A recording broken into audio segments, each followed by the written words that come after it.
Okay. I heard that.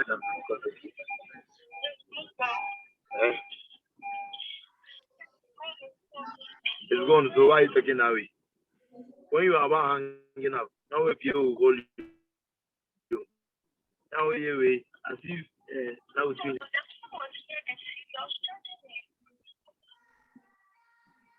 Hey, Okay. So when it comes to agri loans, normally it requires that principal be paid at maturity.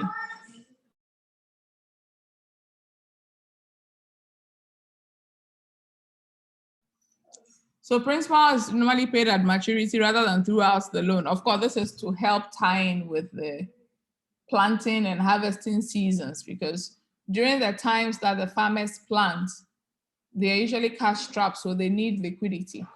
And then at the time of harvesting as well, they may now have to sell, so they may not always have money. It's usually when harvesting and sales have taken place that the loans normally will be repaid. So this can also present a challenge in terms of timing.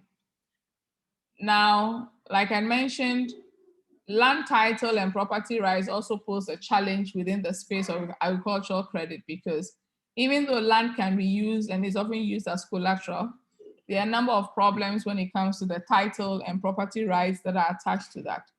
And whilst livestock may also be used, it's sometimes very difficult to prove ownership of the livestock and also be assured that the livestock will still be intact at the time of repayment, which, when failing, can then, we can use the collateral as the livestock as collateral. So if the livestock, now this is a living thing, so it can become problematic that it is used as collateral, and then by the time is time you've come to the conclusion that this loan is not payable, so you fall on the livestock, it could be a problem even in terms of whether the animals or whatnot are still alive, especially for the livestock, and for the equipment, whether ownership is still vested in the person who took the facility.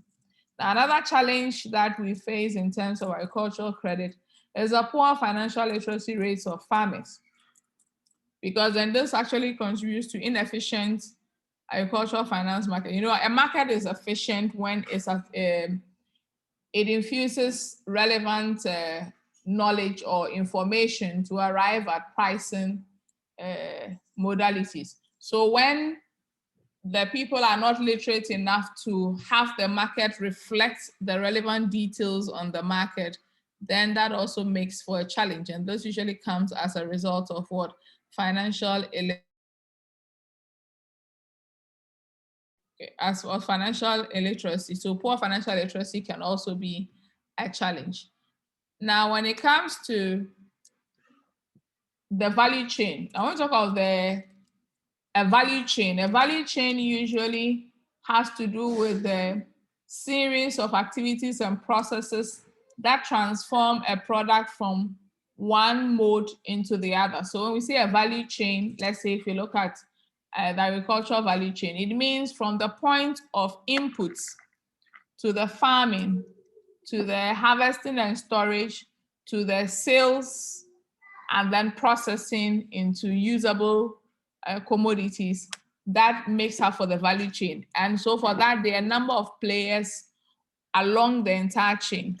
So what it means is that um, a, a better understanding of the value chain plays a key role in how to finance agric and finance it well.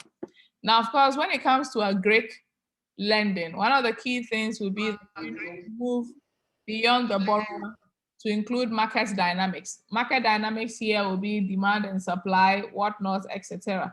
So ability of farmers to profit is also affected by the economic performance of the individuals from whom they buy and sell. So if you look at what has happened currently, let's say with COVID, certain commodities are no longer enjoying certain commodities are no longer enjoying the demand they used to have, for which reason then the persons who produce that particular commodity or item will be suffering from what? Lower profits.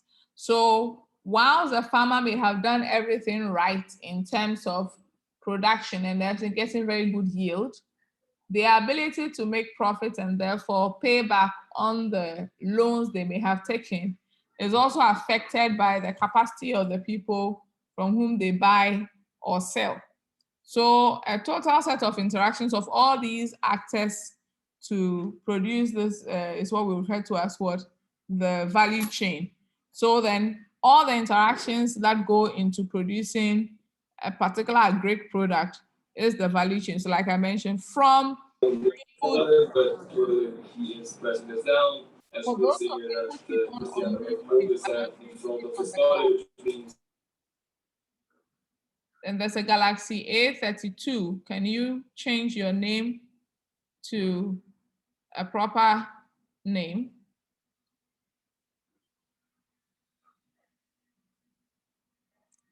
When you come into the class, always ensure that you're muted. Always ensure that you're muted. It's important.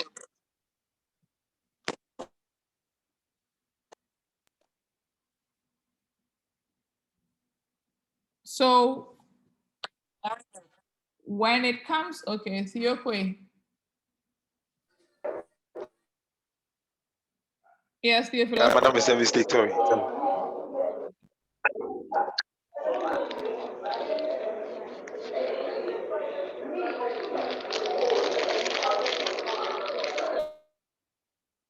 Okay.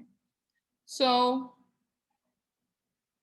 once the value chain allows it, then of course it makes for a very profitable extension of credit to the agricultural sector. When it comes to the agric or agricultural lending as well, you find that a bank might provide a loan to a large buyer to on-lend to those in their value chain. So that's how it works. So let's say Unilever uses a bit of palm oil or whatever to produce its soaps, etc.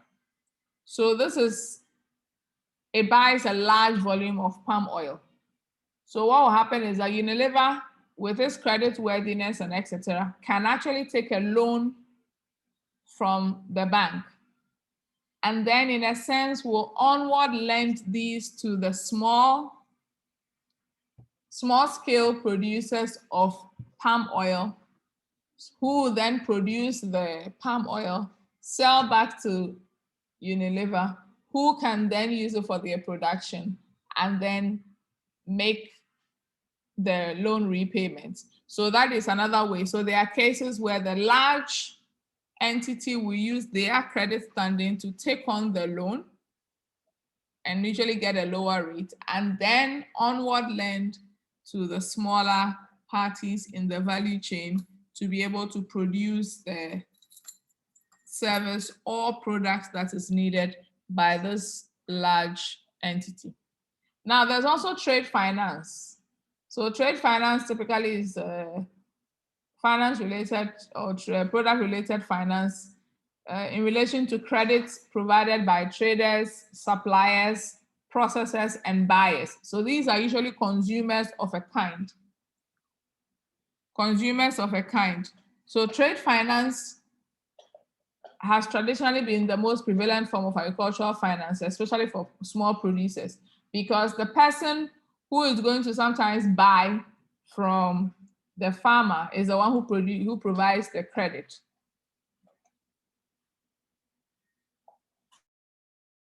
Hold on.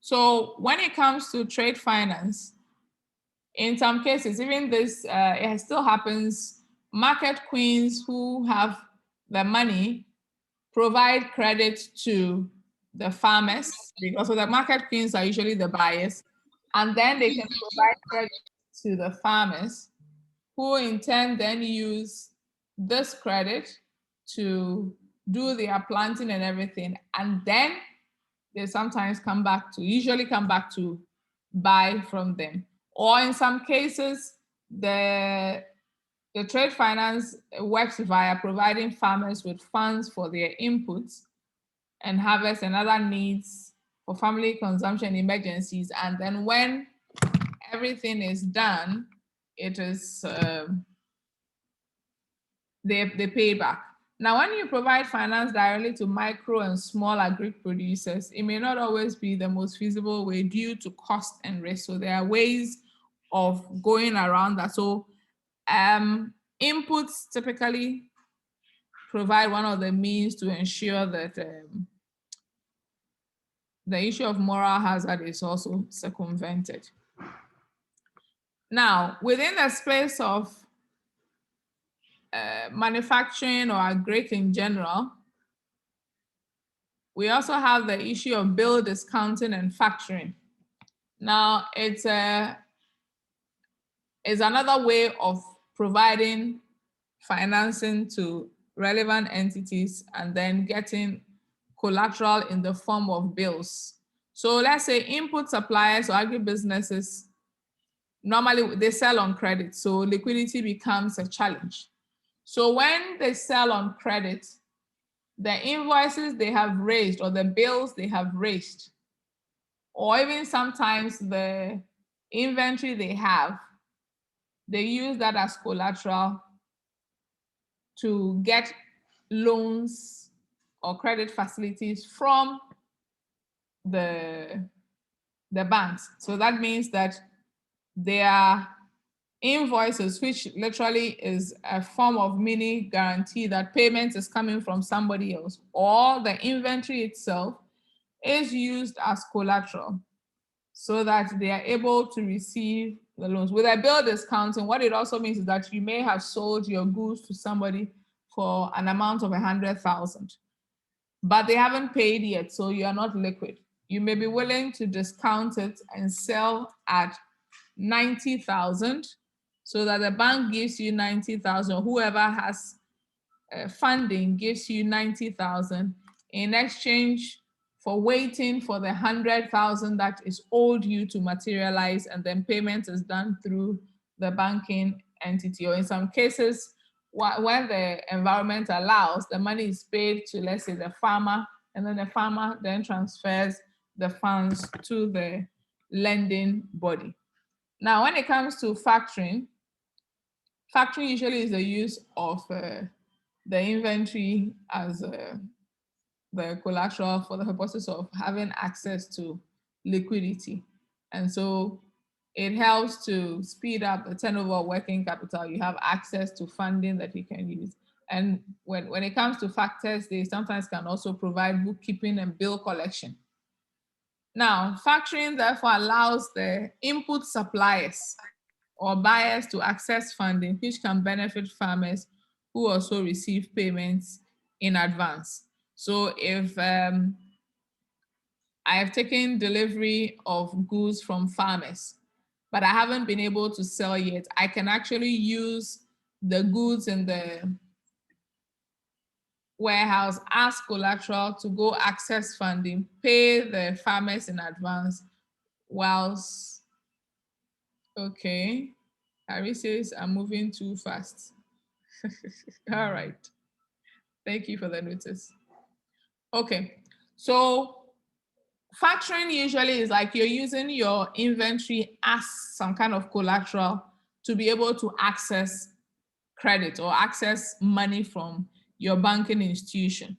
That way, if for some reason I'm a middleman and so I've gone to buy maize from the farmers, ordinarily it will be easier to pay up when I have also sold. Unless, of course, then I can get a loan from the bank to pay the farmers whilst I take my time to sell. Now, when that happens, we say factoring because at this point we are using the inventory, let's say the warehouse of maize, as the collateral on which the credit is based. Then we also have the warehouse receipt system. Now, this one is, should I say, an advanced version of what is almost similar but then a much more advanced version of the factoring, in the sense that it comes to be like a three-way agreement with the parties involved. So the producers, meaning that the farmers or the farmer group or etc., will go and borrow using, so this is how it happens. The farmers take the goods to a particular warehouse, or they have their own warehouse, however the case may be.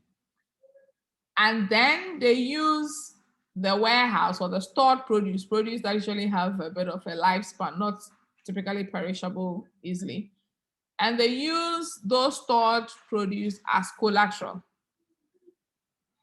And then there's a warehouse manager who is providing the storage in terms of managing it and seeing that things only move.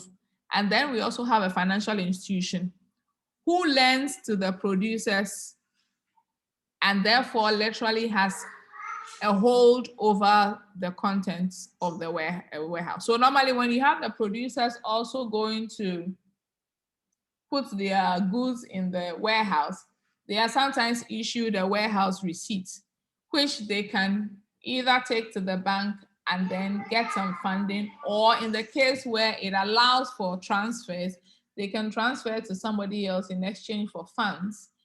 And then so it means that this becomes more like a three-way agreement. I have goods stored in a warehouse.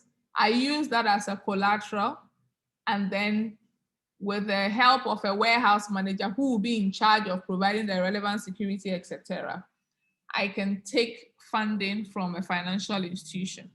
So what really happens is that at the time of storage, once I have taken the loan, this warehouse manager can keep the stored produce and sell them when prices are generally highest, and then potential revenue can be maximized. So we have something similar happening on the Ghana Commodities Exchange. So it's more of an exchange. So the buyers and sellers get some kind of agreement in terms of the exchange. Somebody has and they bring, somebody wants to buy, and of course the pricing makes for a safe, or should I say, a better transaction fora.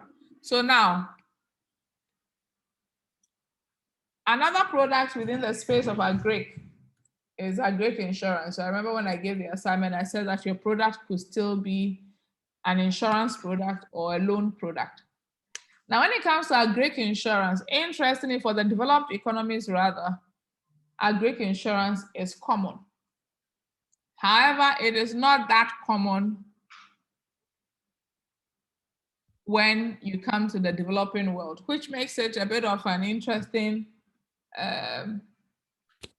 scenario, because it is actually in the developing world where we've got a lot more vulnerabilities that we need agric insurance. More importantly, because a significant portion of our population, and especially the poor, find themselves in the agric space. Now, one of the reasons why the limitation is there is because acquiring relevant data, verifying losses, developing appropriate indexes to measure upon issues or distribute insurance products are quite limited. So this is what makes up for the less than adequate penetration of agric insurance in the developing world. Now, when it comes to insurance companies, it also becomes very costly for them to be able to provide the adequate services and then offer prices that farmers are willing to pay. So, you know, insurance is a product, and a product usually costs some amount of money to develop and handle. Now, the problem is that for the typical poor farmer, money is a problem. So one, the intangibility of insurance for them is also key. The intangibility of insurance is one of the challenges, but more so is because they don't have the money to sign up to that. So that becomes a challenge.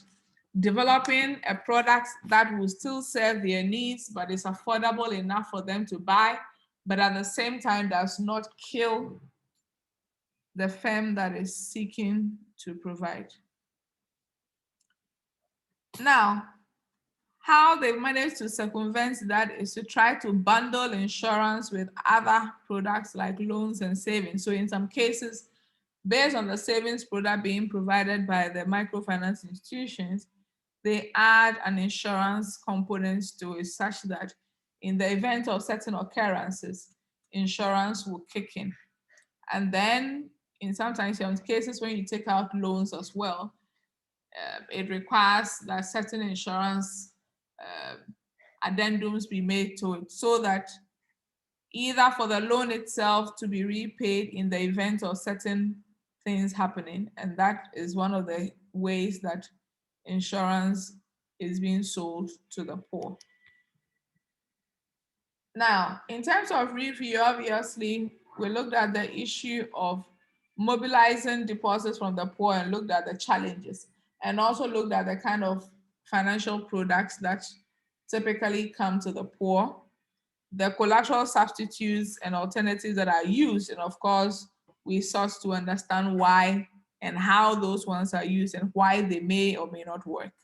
Then, of course, we explained why the poor would need micro insurance and the challenges presented in the quest to provide insurance to the poor. Also looked at some of the payment services used by the poor and the channels available to deliver financial products in general. And then we looked at the products for agric and then explained some of the challenges associated with the agric credit.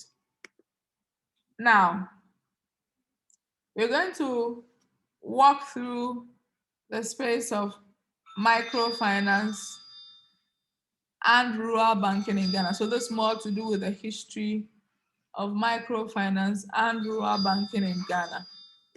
Our focus will be to have an overview of microfinance and how they came to be, as well as that of rural banks. Look at how microfinance has contributed to the Ghanaian economy.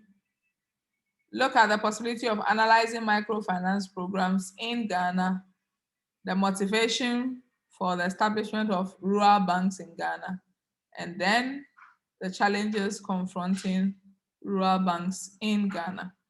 So this is what I would want you to do. These objectives in and of themselves will constitute assignments. So this means that there are 5 different assignments, but I'm going to take away 1. So it means that there are 4 assignments. Or better still, let me take out item number 4.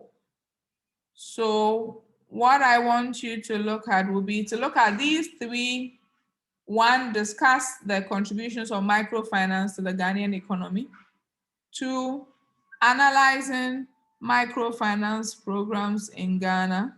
You can look at, and then also discussing the challenges confronting rural and community banks in Ghana. So these three would constitute assignments. Pick any one of the 3 I have outlined and send me a write-up next week, Wednesday, before class will start at 4:30. So there are 3 assignments. You can choose to focus on the one discussing the contributions of microfinance to the Ghanaian economy. No more than 3 pages, double line spacing, Times New Roman size 12. Or you pick one to examine the to analyze microfinance programs in Ghana since the inception or the start of microfinance in Ghana. And then the last option would be to discuss the challenges confronting RCBs in Ghana since their inception and possibly the solutions you would offer. So these are 3. Choose any one of the 3. So those who are saying A, I wasn't asking for 3. You choose one of the 3 and then you hand in by 4:30 p.m. latest. No stories about phones going off. I said by 4:30 doesn't mean you wait till 4:30 to come and hand in. So it's important to keep that. So now, let's just walk through the basic history of microfinance in Ghana.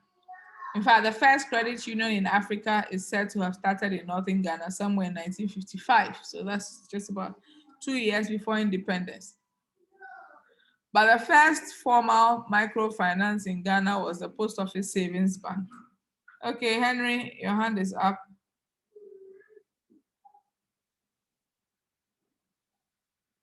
Sorry, madam. I wanted to ask whether 4:30 this like today's week or Wednesday. Hey, sorry, today is Wednesday. Okay. Sorry. So, okay. So, in terms of the formal microfinance institutions in Ghana, the Post Office Savings Bank, and this was in 1962, later to become the National Savings and Credit Bank by 1972. Somewhere in 1965, ADB was established to provide the needs of fisheries and agri sector. So ADB was purely meant to look mostly at the agri sector. And then the first rural bank was actually established in Agona near Chrome in 1976. Now, in general, banks were required to lend about 20% of their portfolio. That is in the time before the financial sector liberalization, about 20% of their portfolio to agri and small scale industries. And even these were capped in terms of the interest charges. Now, so in a sense, while some of the institutions had not been set up as microfinance, there was always the realization that there was a segment of the population that could not work with the mainstream banking. And so banks at the time were required to lend about 20% of their portfolio to agri and small scale industries. But this actually resulted in very toxic loans that were not being paid. And so very high non-performing assets, which actually nearly collapsed a number of banks and collapsed some. And so the issue of financial sector liberalization came in. Part of it was to allow banks to set their prices in terms of interest charges, etc., or interest on deposits per the market dynamics instead of following the caps that were provided by government.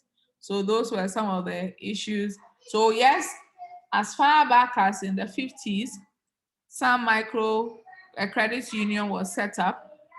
Then we had a savings bank coming up, and then it evolved into a savings and credit bank.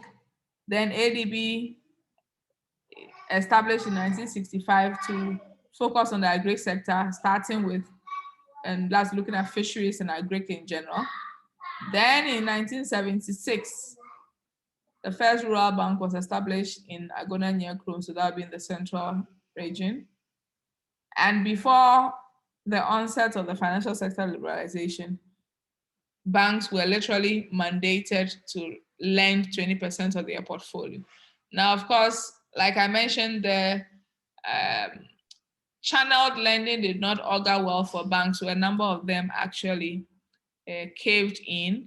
And so the need to actually come up with appropriately fashioned banks or institutions to deal with the poor or the not so formal sector became paramount.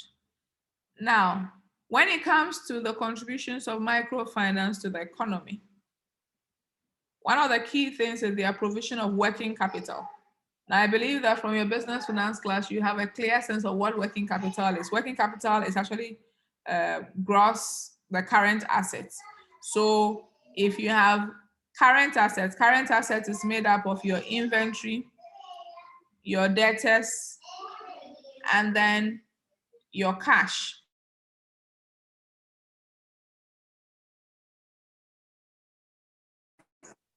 So provision of working capital means that when you have need to buy inventory, or you're giving credit but you need liquidity to get by, or you need cash to deal with other liquidity challenges, you can tap into the microfinance sector. So, and of course, if you looked at business finance, or you look at the financial statement, capital actually is the key to profitability and survival, because that is a capital that actually works.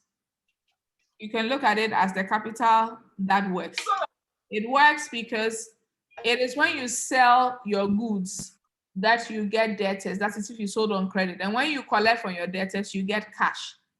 And that is how your profits is generated.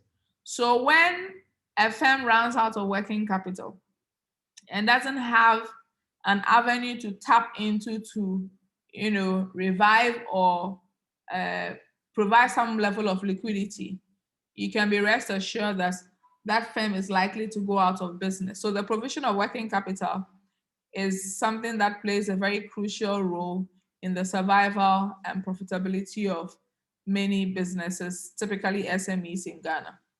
In general, microfinance has also helped to reduce poverty. Poverty because by providing this capital or credit or short loans, etc., a number of persons have been able to generate, livelihoods, been able to improve upon themselves, etc. And so it has helped to reduce poverty.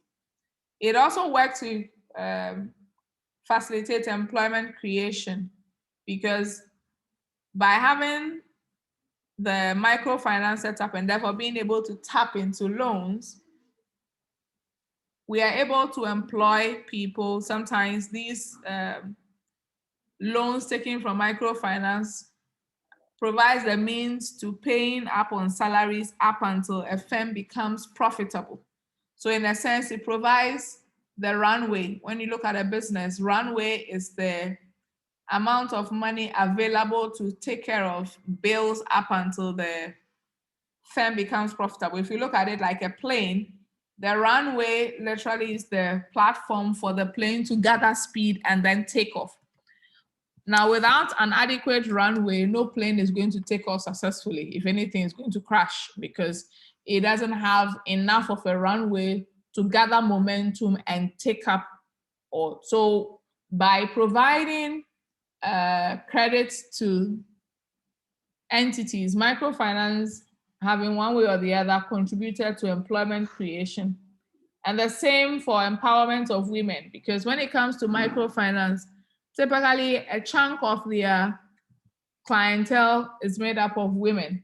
Also because there's the empirical evidence that the women pay up. So of course that contributes to their sustainability. So it's become a mutually beneficial relationship where microfinance institutions focus on women, and then by doing that, they provide women empowerment.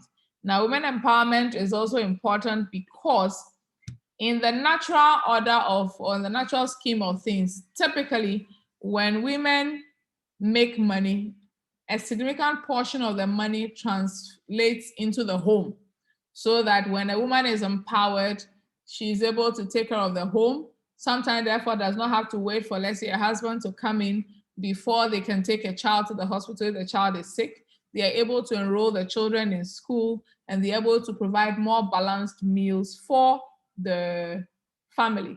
So the contribution of microfinance, given that they focus also significantly on women, has led to women empowerment and then ripple effects into economic development. Now, microfinance also encourages self-sufficiency and entrepreneurship, because by getting access to credit and sometimes advisory services from these microfinance institutions, it encourages a move into entrepreneurship and then a growth of businesses. Also, like I mentioned, advisory service and sometimes training, so it helps with capacity building. Sometimes when they provide the loans, they don't just provide the loans and leave it there. They provide some form of capacity building, which helps to improve the outcome to which the loans are put. Microfinance has also played a key role in facilitating risk management and insurance provision to the poor, a group that had hitherto been ignored. And in general, it fosters community development, because by providing credits to the community members, slowly it develops the community. And sometimes even the microfinance entities invest money in the form of CSR or social performance element and then seek to develop the communities. In general, the provision of credit as well has contributed to improvement in education levels among the poor, because when people have access to funding that improves their standard of living, one of the key elements that improves along with access to funding is education. And so these are some of the benefits derived from microfinance as far as the Ghanaian economy is concerned. Now, when it comes to providing microfinance services in Ghana, it's important to know who normally provide these. So we have the formal providers, typically in Ghana. So whilst in other spaces, there may be other providers, when it comes to Ghana, typically you find that commercial banks also focus on providing microfinance services. Then we have savings and loans companies, and then we have rural and community banks, and then we have MFI. So if you look at it critically, it's actually in the sense of a hierarchy. So now the commercial banks will be captured more as universal banks typically. And then beyond that, we have savings and loans companies, which are the next in line. Then we have rural and community banks, and then we then now have the MFIs. Now, when it comes to the semi-formal, we find the financial NGOs in that space, and then we have credit unions and cooperatives. So these are more of the semi-formal providers. They are typically not so regulated by the central bank. Then we have informal providers. Now these are the Susu collectors we've heard of. Then we have clubs and associations. So that's for the Roskers and then the Askers. And then we can have traders and money lenders and other individuals. These fall under the informal providers. And of course, we know the pros and cons of these and then the challenges faced by the various providers of microfinance services in Ghana. Now, in terms of the microfinance programs in Ghana, so I'm walking you through, but what I will expect from the assignment is a more detailed or researched components for what has happened and the changes that have occurred on the landscape as far as the assignment questions are concerned. Now, microfinance programs in Ghana have been ongoing for quite a while now, mostly because it's been adjudged to be something that is relevant in the quest for growth and development. It's also because typically for our SMEs that make up more than 90% of registered businesses in Ghana, they fall mostly also more on an informal side, and then they don't have all the tickets to qualify for formal banking services. So you find that the importance of microfinance comes to the fore in the sense that because the typical SMEs are unable to meet the standards required by the formal banks in terms of the higher commercial universal banks, then of course microfinance comes into play a key role because the informal segment of the SME space is quite crucial.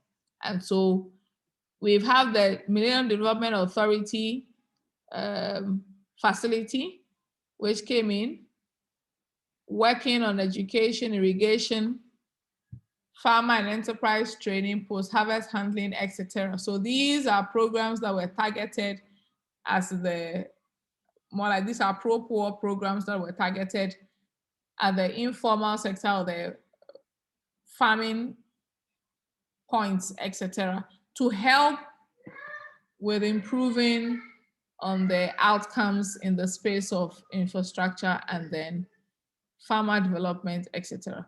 Then we also have the support program for enterprise empowerment and development known as SPEED. And then its focus has been on financial, technical, and business support to SMEs. Now, in general, SMEs or MSMEs, as we call micro, small, and medium enterprises, are usually constrained by a lot of things, key being financial challenges as well as the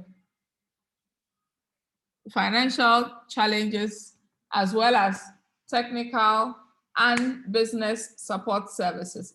So because the managerial challenges are there, the managerial challenges make for, should I say, slowed business growth and development. Some of these programs passing through microfinance facilities seek to provide financial management expertise, technical advisory, and business support to help these MSMEs to grow and grow well. So those are some of the programs. Then we also have the Social Investment Fund, the SIF, also focus on institutional and capacity building and human development, mostly in the sense that it provides socio-economic investment.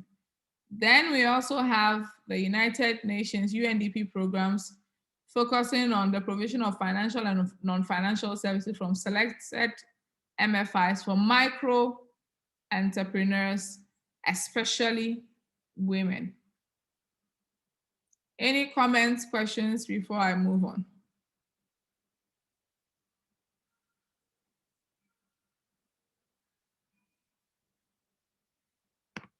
Comments, questions?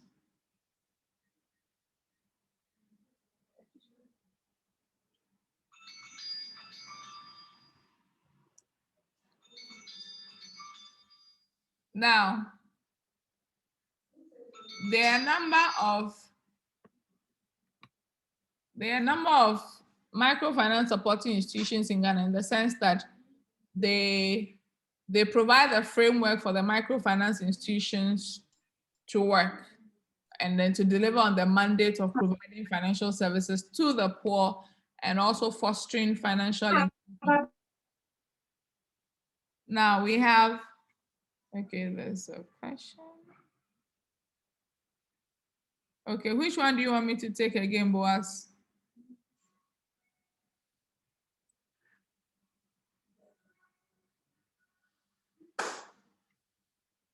Which one do you want me to take again, please? You can unmute and talk, Boaz.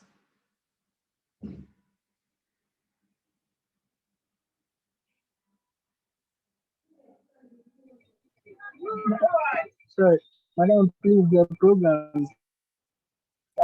My network was okay. It was breaking, so I didn't hear it. Okay.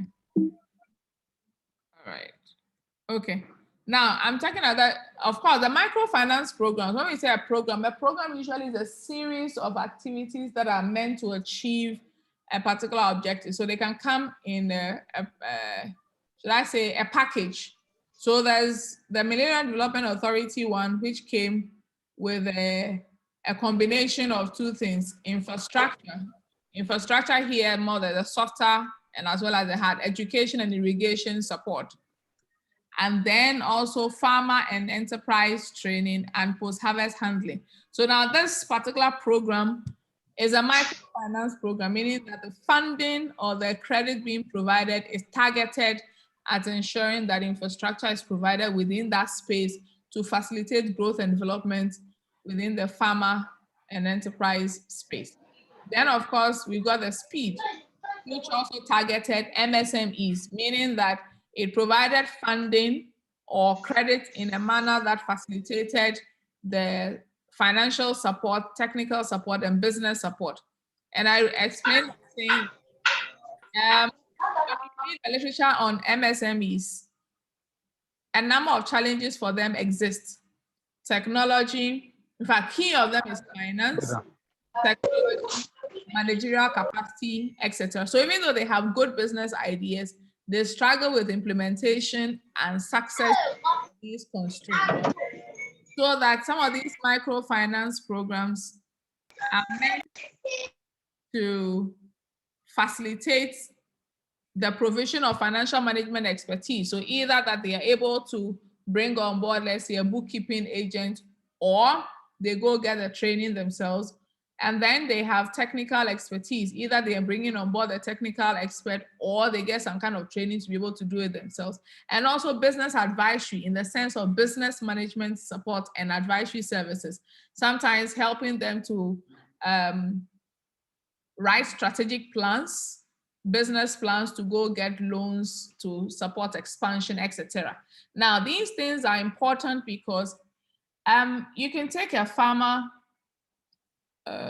for example, if they had a strategic plan, for example, that was clear in what they seek to achieve in the long term, and then the financial goals they have within a space of 5-10 years, then of course, a strategic plan helps them to map out exactly what they need to do, because with a strategic plan, they would have done a situational analysis, knowing where they are currently, where they want to get to. So maybe you want to become the best. So let's say I'm into pig farming, and then as a small business, I want to become the best pig farmer, not just the best pig, but maybe they're providing about 20% of pork that is consumed in Ghana by the year 2025, for example.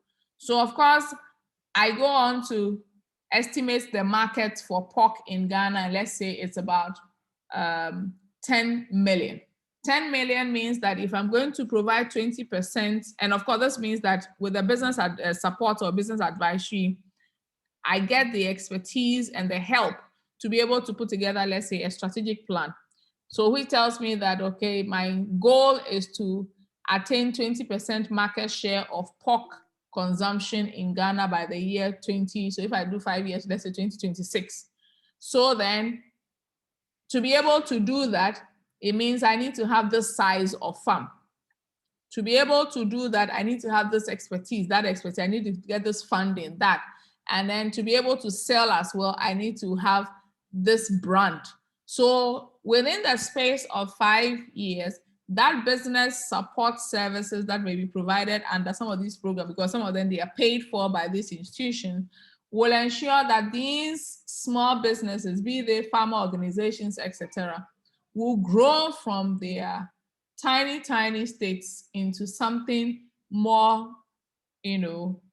formidable. And once they grow, usually the ripple effect is great, because then they provide employment, they provide income in general, they provide means for a lot of other things to go through. Key, of course, being that it improves the standard of living in general.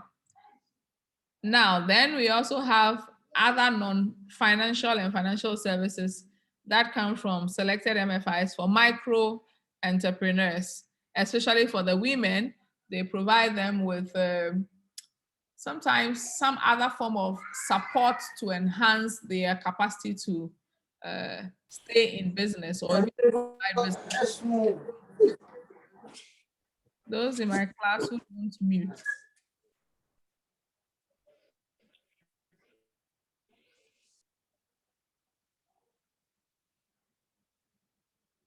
Okay. So now when you look at the whole microfinance environment, it's actually a whole network. And there are a number of entities that support the microfinance institutions to be able to work. One of them is the Microfinance and Small Loan Center. Now, they're supposed to be a corporate body that typically provides funding through other MFIs for onward learning. Occasionally, they do provide directly to entities, but more often than not, they provide the funding to other microfinance entities to do the screening and then onward learning. Then we also have the Ghana Microfinance Institutions Network, that's a GAMFIN. Now, this body comes together. The reason the GAMFIN comes together is the fact that most microfinance institutions are small, so that implementation of certain frameworks becomes expensive, which then works to make their service provision expensive. So by coming together as a network, these institutions, by way of being part of the network, are able to tap into certain services for the at reduced cost. So let's say there's a case in point where an institution is seeking to pay for the training in governance, because recently there was a rollout by government on the governance, the corporate governance of microfinance institutions, and is requiring the microfinance institutions, etc., to meet a certain standard. Now, in some cases, it becomes difficult for individual firms, given their limited capital or limited resource purse, to be able to fully implement the requirements per the directive. So then the challenge becomes that as part of a network, they are able to tap into. So if it means capacity building for, let's say, boards of directors, then the training is going to come in, and then the network is going to take it up and then help them to get the relevant training. So in a sense, it continues to support the existence, because if the individual firms can go to, the individual firms are unable to run the full plate alone, by being part of the network, they still get to benefit from some of these things without necessarily emptying their pocket. Then we also have Ministry of Finance and Economic Planning through their Ghana Microfinance Program, which also provides funding in a way to provide the relevant credits that can be onward lent to the microfinance community or the poor. Then, of course, we have the ministries, departments, and agencies who support by virtue of providing relevant permits and licenses as and when the duty falls on them. The same for the metropolitan, municipal, and district assemblies. Then we also have the Bank of Ghana that tries to maintain as much as possible a stable financial environment or financial market for these microfinance institutions to work. So at the Bank of Ghana, there is a unit for microfinance institutions, and then they take charge to see to it that as much as possible, the microfinance space is safe for all the players, both the providers of the service and then the users of the service. Now, other institutions that also support are typically universities, research and training institutions, and development partners and international NGOs. Now, how do these ones help? For Legon, let's say UGBS, we provide a lot of research support and also a capacity building in terms of training, so that in the event where a microfinance needs a strategic plan, needs a business plan, needs financial analysis done on its financial statement to be able to determine whether or not they are, profitable and most likely sustainable into the foreseeable future. These institutions, like the universities and research and training institutions, are areas that they can fall on or do fall upon, and usually the services come at very affordable prices, or should I say with very affordable services that ultimately ensure that these microfinance institutions stay. Now, these institutions are important because to a large extent, especially for research and capacity development, the business of lending is partly soft in the sense of it's partly scientific and also a bit of art, so that the skill set or the capacity to select good credit or credit-worthy clients from the pool is a function of intellectual capacity. Now, intellectual capacity is a function also of mostly the education, the training, specialized training, etc. So you realize that by these institutions like universities and research and training institutions helping to provide market research. So let's say market research for a microfinance institution would tell them the kind of demand they face. And so once you know the kind of demand you face by virtue of the market research, you can then tailor the appropriate products to serve the market. Now, the challenge is that when microfinance institutions or firms in general fail to utilize market research, they actually end up formulating products that are completely at variance to the needs and desires of the market. Now, when that happens, of course, demand is going to fall through the cracks because what you have is not what the client base actually is in need of or wants, and so they are not willing to pay for. So by taking advantage of market research at every step in the service provision cycle, these microfinance institutions can come up with appropriately designed products that will actually meet the needs of the market, and then we'll have people paying for that. Also, the issue of capacity building. Constantly building capacity of the micro insurance staff and management plays a key role in the fact that it always ensures that the institution, the staff of the institution are up to date about the preferences, the desires, tastes, and etc. as far as their clientele base is concerned. And so they are able to relate to them appropriately because they actually understand them and their needs. So these are some of the institutions and then that support microfinance in Ghana. Then we also have apex bodies that take care of the space of microfinance and rural banks. So we have the ARB Apex Bank that works like a mini central bank for rural banks, typically. So all rural banks usually do a number of their things through the ARB Apex Bank, which has received some of its mandates from the BOG, and so liaises with the BOG to keep the rural banking space and the microfinance sector as clean as possible. Then we also have the Ghana Cooperative Credit Unions Association. So this one ensures that all credit unions are typically registered with them and comply with the relevant rules for the operation of credit unions in Ghana.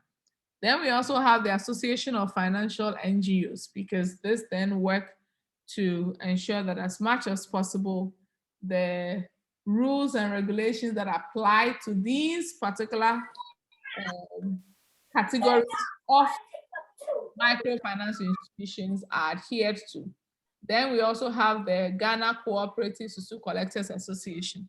So these are the apex bodies that see to it that as much as possible, the microfinance space is kept as sane as possible. Now, when it comes to rural and community banks in Ghana, they are usually unit banks and they are owned by members of a rural community through the purchase of shares.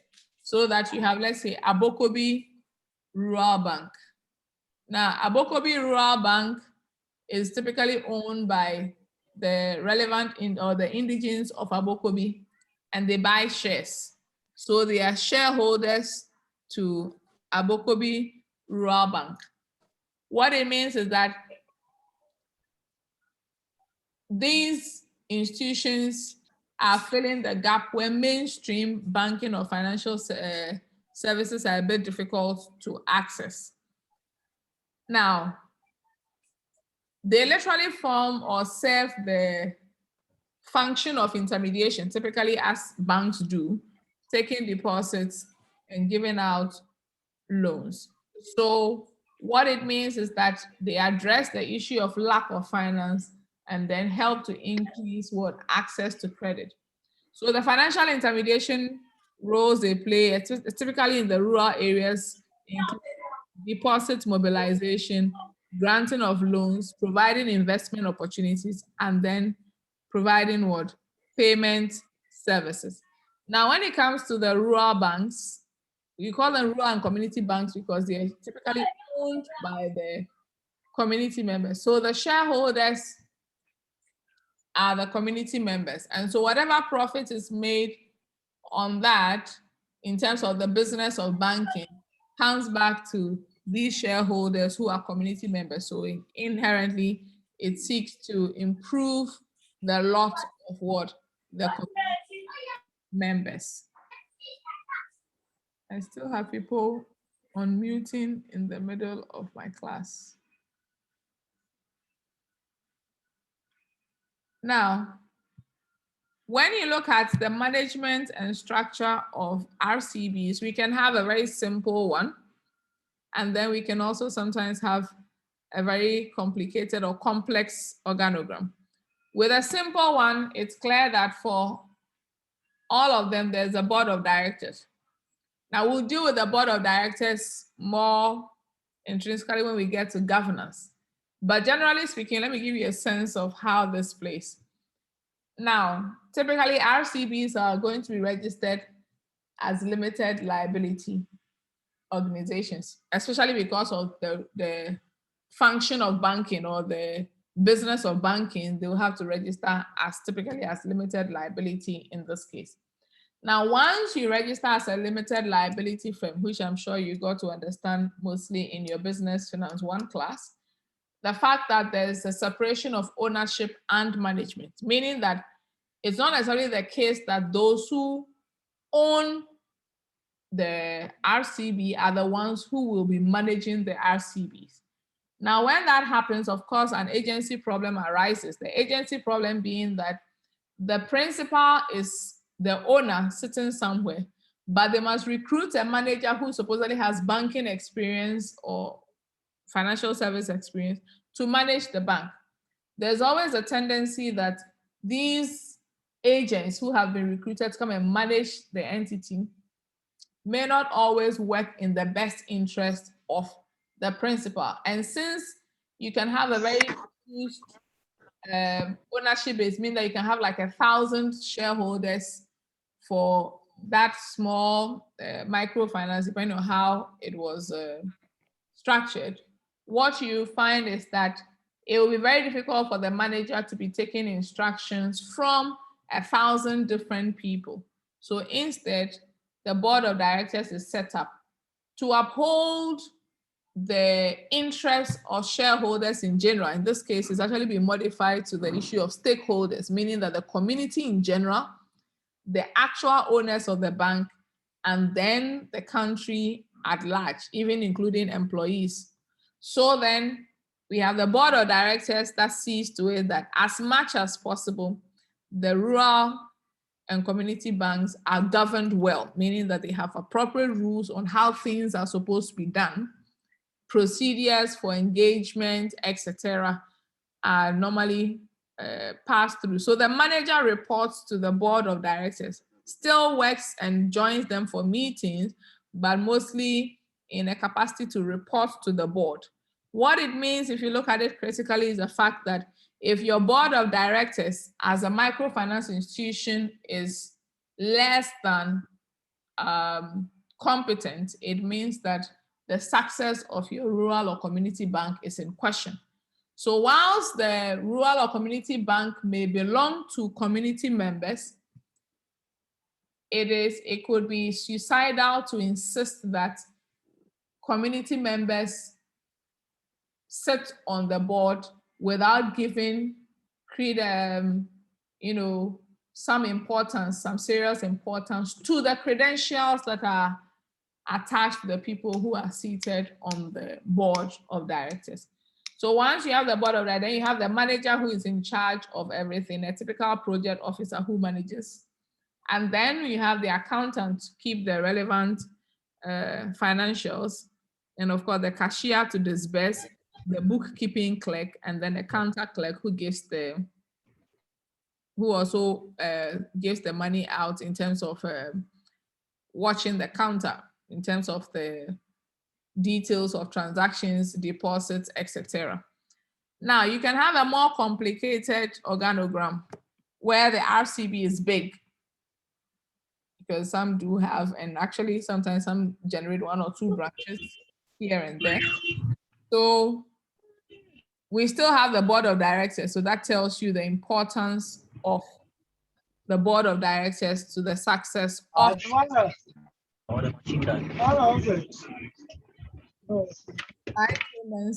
would appreciate if you mute.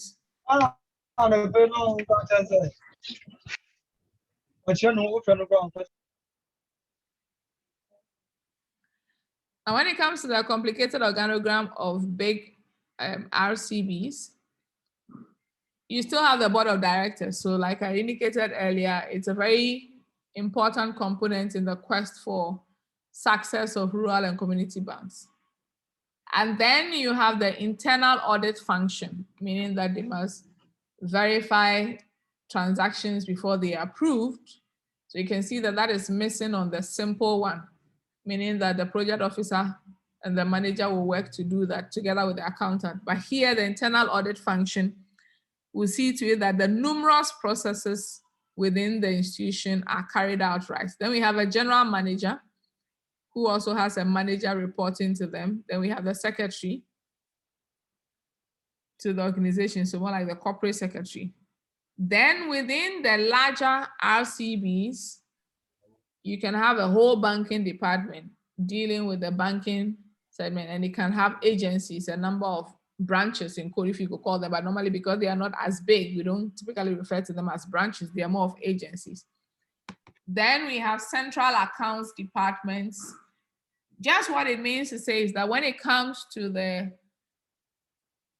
RCBs that are larger, their structure mimics a bit of what you find in a standard universal or commercial bank. So those are the basic details. So with a simple one, not much in terms of hierarchy. So you can see that if you look at it critically, apart from the board of directors, it means that a small RCB or a small rural and community bank could have the manager, the project officer, accountant, and then the 3 officers down there. So in total, you could actually have about 6. This, you normally find the simple one seems to be more of the norm as well with microcredit institutions. And so their board of directors are normally not the typical corporate board, but typically an advisory board, meaning that they advise the CEO or the manager of the microcredit on the way forward. Now,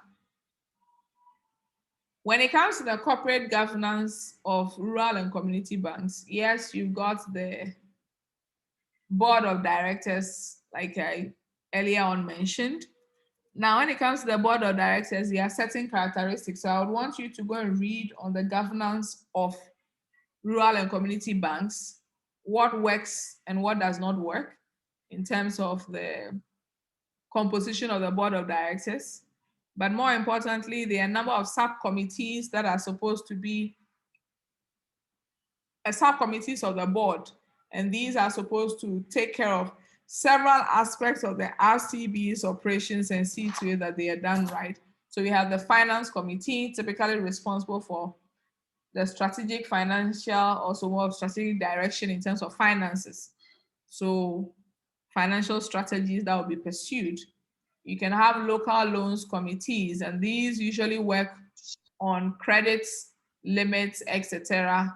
as far as loans are concerned. Certain loan facilities, depending on size, must rise to the board level for approval.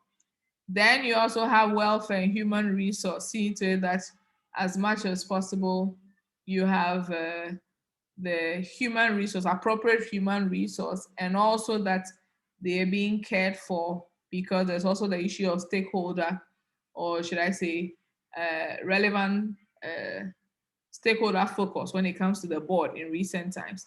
Then we can have marketing and deposit mobilization committee, then strategic planning committee that is responsible for where the RCB wants to go in the long term. Then we also have the assets and liability management committee. We normally call it the ALCO.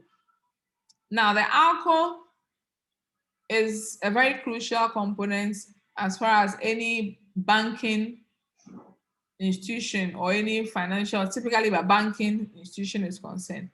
It's because they are responsible for the mix and match of assets and liabilities. An improper mix and match of assets and liabilities could mean the difference between a profitable and functional RCB versus a failed one. Now, let me give you an example.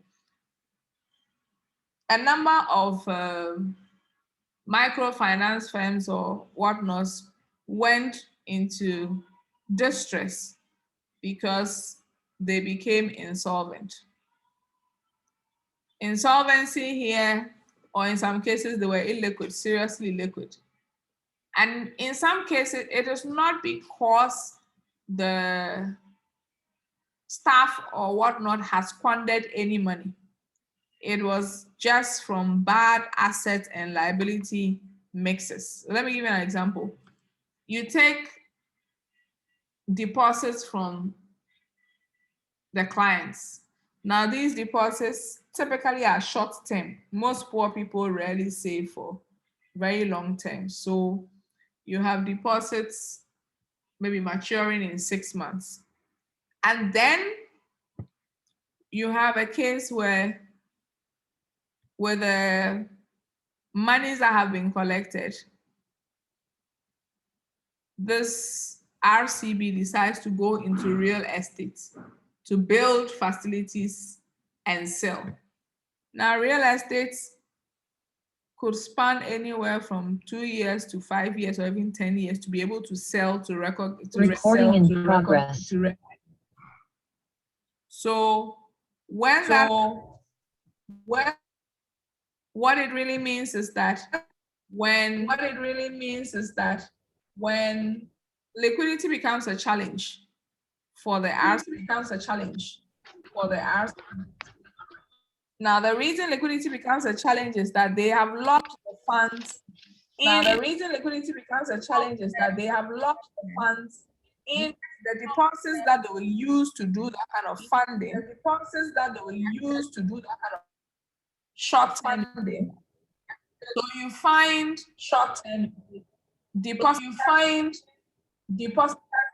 to take money and then does not have enough money to honor the request. How many of you remember the Midlands?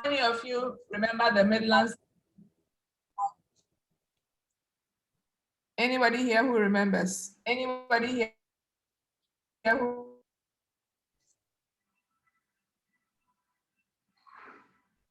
Okay, yes, Isaac. Okay,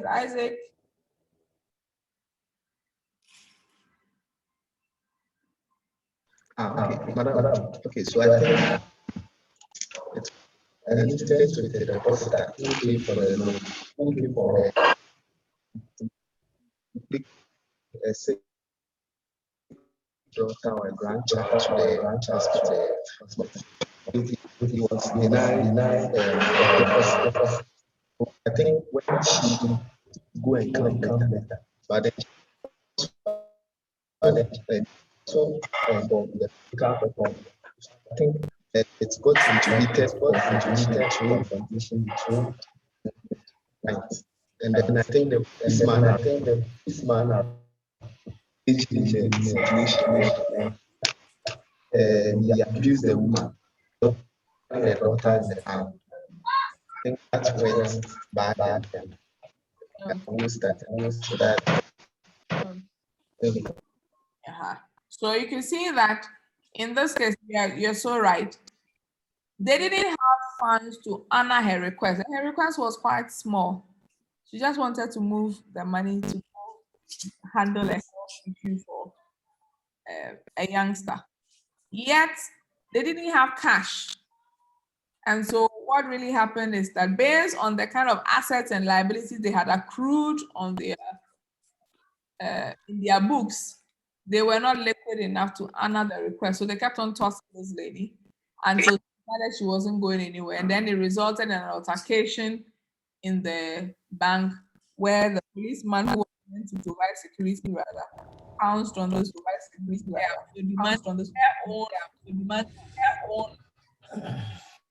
So you can realize that a failure to have a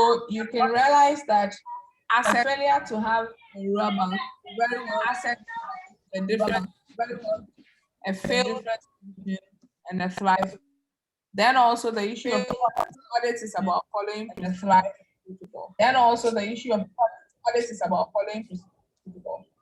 Yes. So this is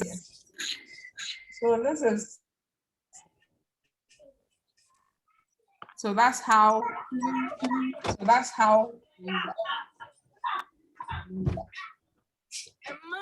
it comes to sources and uses of funds of RCBs, they normally find money. They normally find money through Twice in a week. Within 2 weeks. No, 3 weeks. Moses, whoever you are, most Dana Osabre me no. Menima na. I'm not sure who the Moses is for now, but the next time the mic is unmuted, even when I have muted, I don't know what the challenge is to keep the mic muted. I'm going to remove you from the class. And once I remove you, you won't be able to get back in. All right. Now, when it comes to sources of funding for RCBs, typically has to do with where they get their money from to continue the business or to engage in the business of what? Banking. So deposits are key. They're able to raise deposits. And then shareholders. Yes, it's not watching all this thing over. It's boring.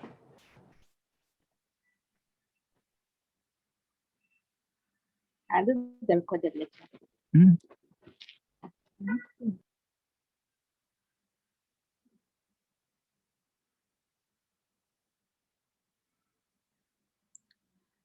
Now, sources of funds include deposits, which are general because, as we know, all banks collect deposits and then make out loans. Typically, once it's given the mandate of the ability to collect deposits, which is a power vested by BOG. So without the appropriate license, no one is able to collect deposits. Then shareholders' equity is also another source of funding because that's the equity that the shareholders provide to set up the institution. Then we also have undistributed profits, meaning that when they're able to make profits in a particular accounting year, whatever they have not distributed, so in the sense that when they have not paid out dividends, whatever is left from not paying out dividends also provides in-house funding that can be used for the purposes of generating loans. Then they can also borrow. So they borrow sometimes from other banks and other institutions to provide them with money to go about their business of lending. Then government also sometimes provides support by providing subsidized funding to them, usually at cheaper interest. Then we also have international agencies supporting them. So these are typically the sources of funds for rural and community banks in general. Another, when it comes to the uses, the key, of course, is granting of loans. And then in some cases, they invest in securities to provide returns as well. Then they also can provide for social investment, meaning that investing in projects that have more of a welfare impact or a social implication as opposed to a profit-oriented implication. Then they use the money also to acquire fixed assets and infrastructure. So sometimes acquiring, machines, getting the extra branches, buying softwares, etc., to keep the business of banking ongoing. Now, when they have money, dividend payment is also one.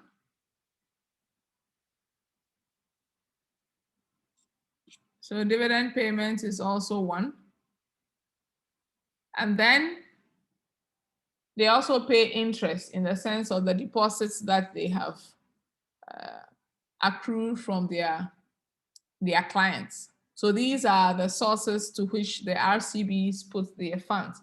So that whenever an RCB would have challenges with cash flow, you may want to start looking at where they are sourcing, whether the sources are providing adequate funding, and then whether the users are also being put to the correct angles.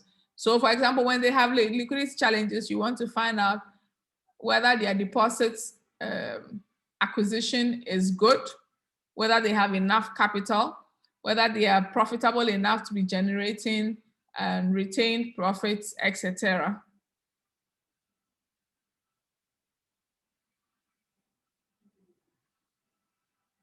Okay, IK, I'll give you that. So it's fine. It means I need to just see the two.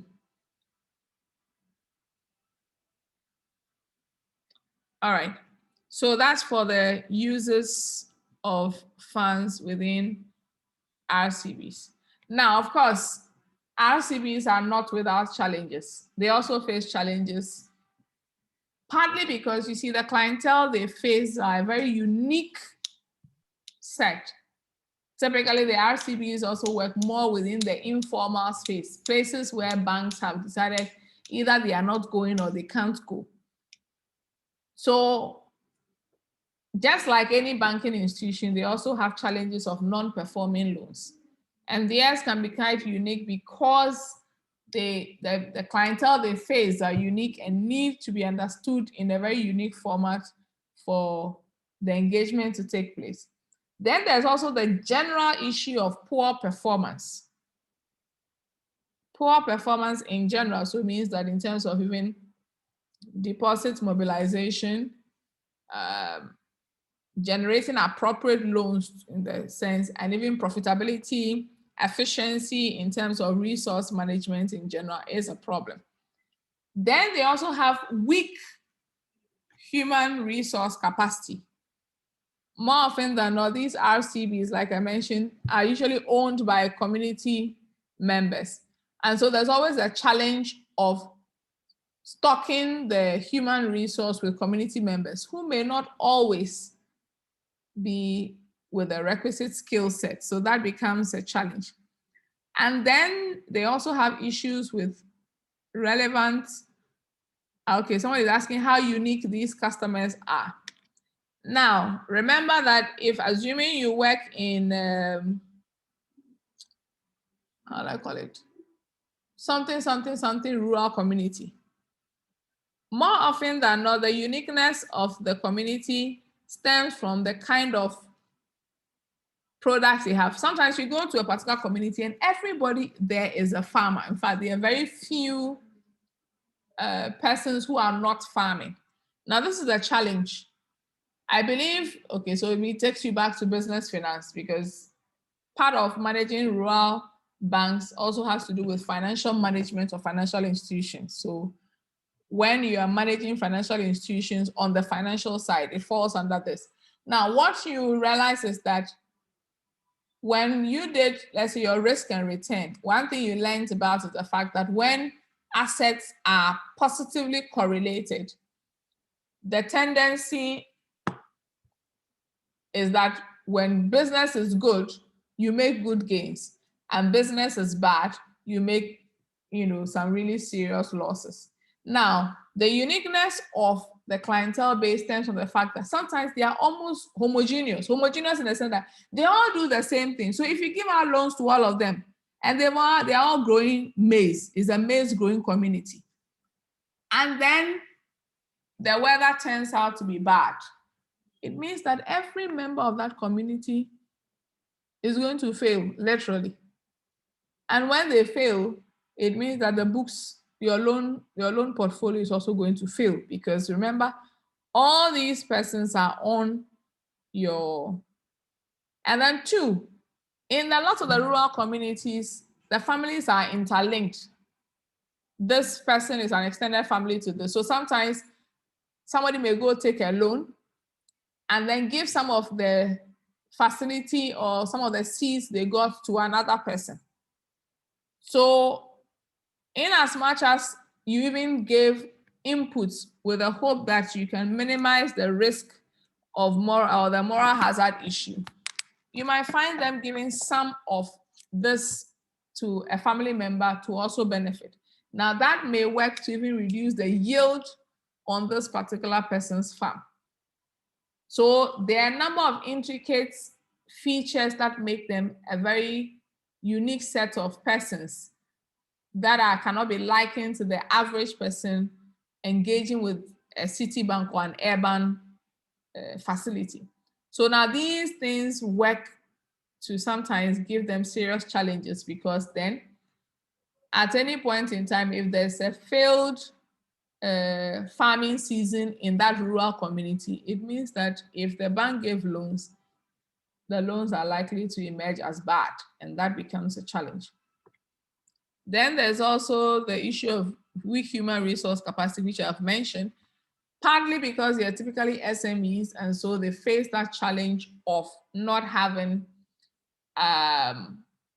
sometimes the adequate skill sets to run, and also because the adequacy of the human resource is constrained by the uniqueness and the evolving nature of the clientele, so that what works for Bank A in City Q will not work for Bank B in rural community C. The reason being that the clientele base, like I mentioned, have unique characteristics.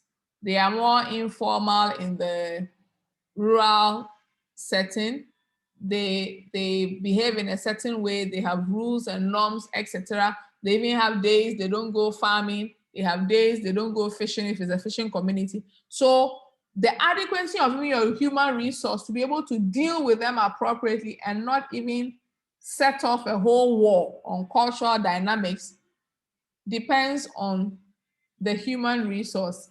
And so it becomes a back and forth issue, in the sense that what really happens is your human resource may be good in terms of accounting, etc., but even in terms of dealing with that unique community, because there are things like what we call community entry. When you're getting into certain communities, you don't just barge in.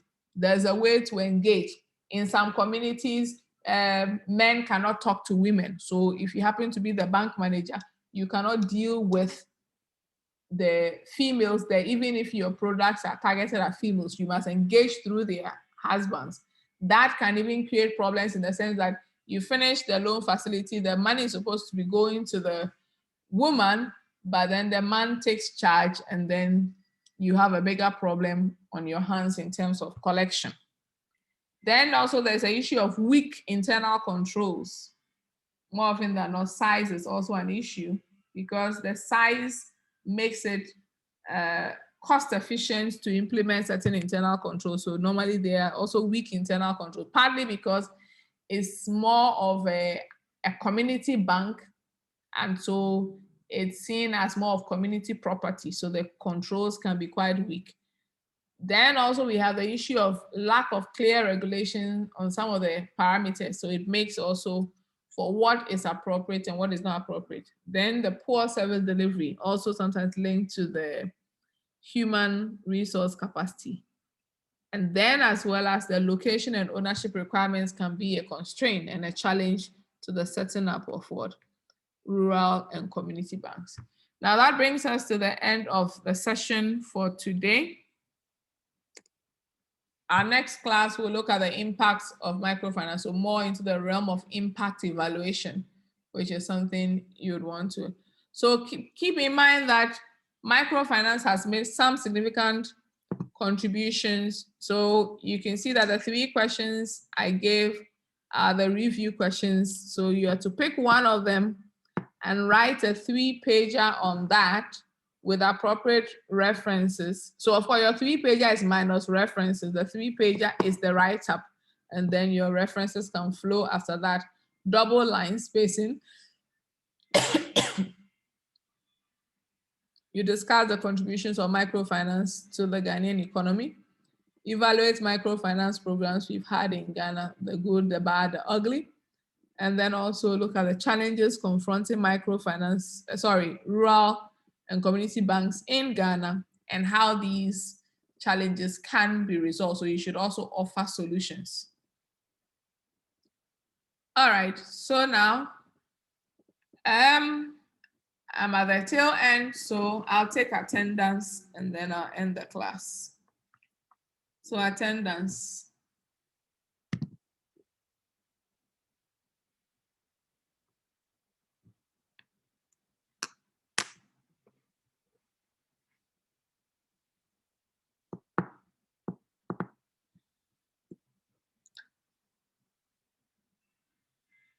Okay, Boaz.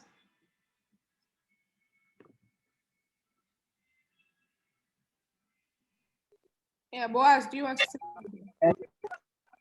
Madam, please, please, I wanted to find out, is it like I'm struggling to hear you. Can you type? You can type it as a direct message to me so that it doesn't get in the way of, so you can just make it a direct message to me so that I'll read it to the class.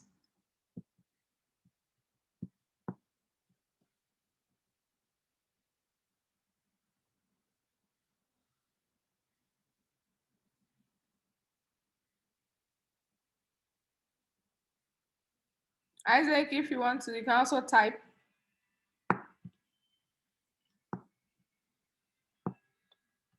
Madam, is the question or which one? I think there was a Hello. so I thought if you want to type, say what's I wanted to ask a question. I wanted to, no, they are typing in the chat. So when I type, they will just take the message up. no, that I'm saying make it So I wanted direct. to ask, with the message. Okay. So now, yes, Boaz is asking if 3 pages is maximum or, yes, like, in fact, do 3 pages. Okay, I can say it's maximum, but don't give me less than a page and a half because I know it can't. Because 2 double line spacing, 1.5 pages is very small. So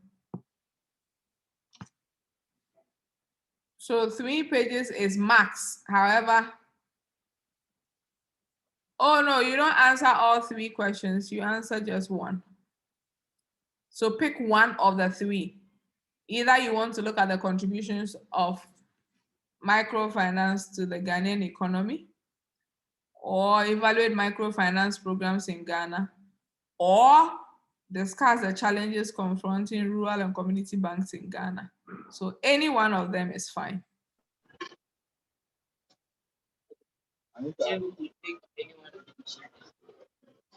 Now, has everybody written their name? Because I'm about to save, and once I save, I'm done. Madam? 4:30 p.m. sharp. In fact, let me make it 4 p.m. so I don't have people standing telling me 4 p.m. sharp on Wednesday, next week, Wednesday. That guy, Please, the video. Remember to drop it inside the recording.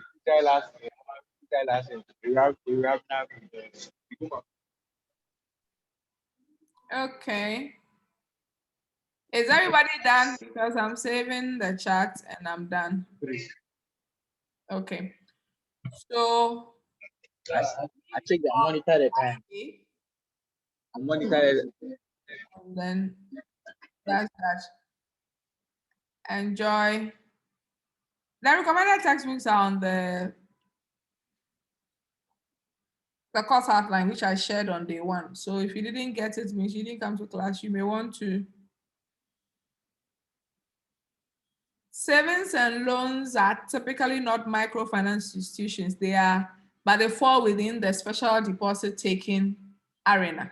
So microfinance institution, you normally have the word microfinance or microcredit, but they also do offer microfinance services. Do you get it? So banks can offer microfinance services, but they are not microfinance.